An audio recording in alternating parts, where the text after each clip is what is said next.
All right, guys, so we're gonna practice a little more on the nets. So we're dealing with surface area still. We're on lesson 15.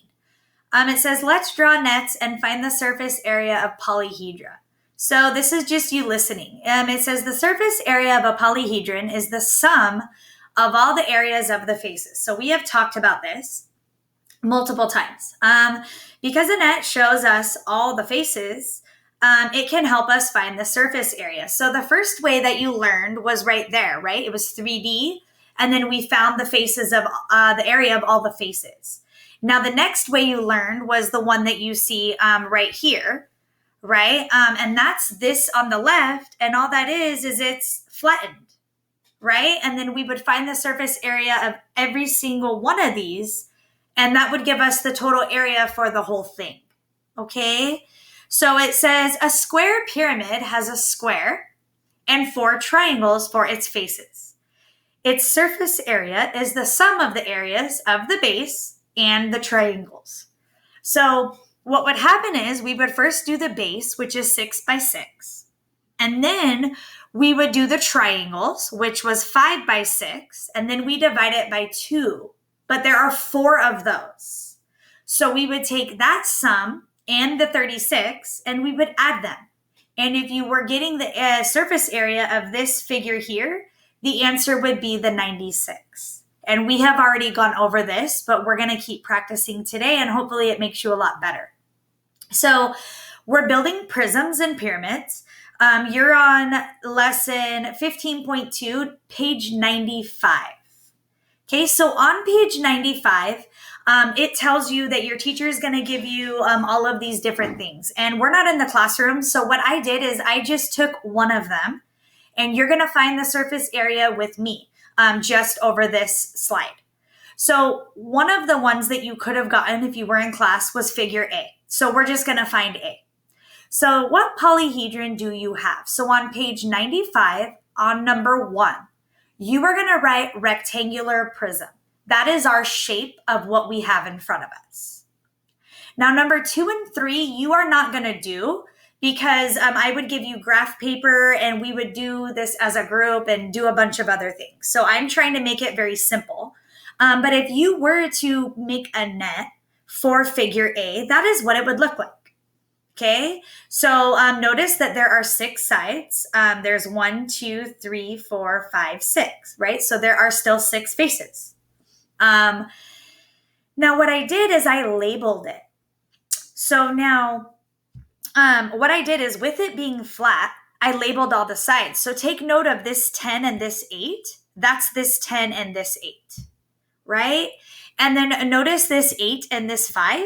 That is this 5 and this 8. That is where that came from, right? And then notice this, where is it? Right here. This 10 and this 5. That would be this 5 and this 10, right? So basically, I took the numbers that you see labeled on my figure, and I labeled each one of them, making it flat, okay? So now we will do number 4 together. So page 95, we are going to find the surface area of this flat. Now remember, we could solve it 3D, but we are learning how to use nets. And a net is this figure flat, right? So I'm just going to start. 8 times 5 is 40. So the inside of that shape, the area is 40. 10 times 8 is 80. This 5 times 10 is 50. 8 times 10 is 80. 5 times 8 is 40. And 5 times 10 is 50. And what you've been taught and what we've been doing is now we just add up all the areas. So we add 40 and 40, 50 and 50, 80 and 80. So if I were to add all of these, I would get 340 if I added all of the red. So on page 95 for number 4, you should write 40 plus 80 plus 50 plus 80 plus 40 plus 50 equals the 340 that I have. You probably won't have space to draw the net, and that's okay. Under number 4, I just want you guys to write what I have in red. All right, so now we're comparing boxes, and it says page 96. So that is where you're at in your book, and we're just going to be practicing this. Okay, so it says comparing boxes. Here are the nets of 3 cardboard boxes that are rectangular prisms. The boxes will be packed with 1 centimeter cubes. All the lengths are in centimeters. So it says compare the surface area of the boxes. Which box will have the least amount of cardboard? So our focus is really right here. You're on page 96, and we're going to fill these out. So I'm going to find the area for every one of these. So this is 9, this is 6, this is 6, this is 6, this is 9, this is 6. And remember, with surface area, you add them all up, and I would get 42. So on page 96, you should be writing what I'm writing in red. All right, now I'm going to find B. So this area is 18. This area is 6. This area is 18.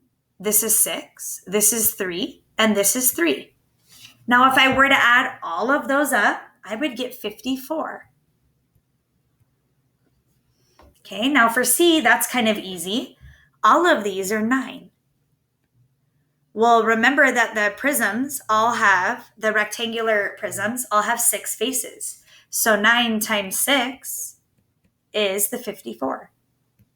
Now the question was, which one uses the least amount of cardboard? So you should circle A as your answer.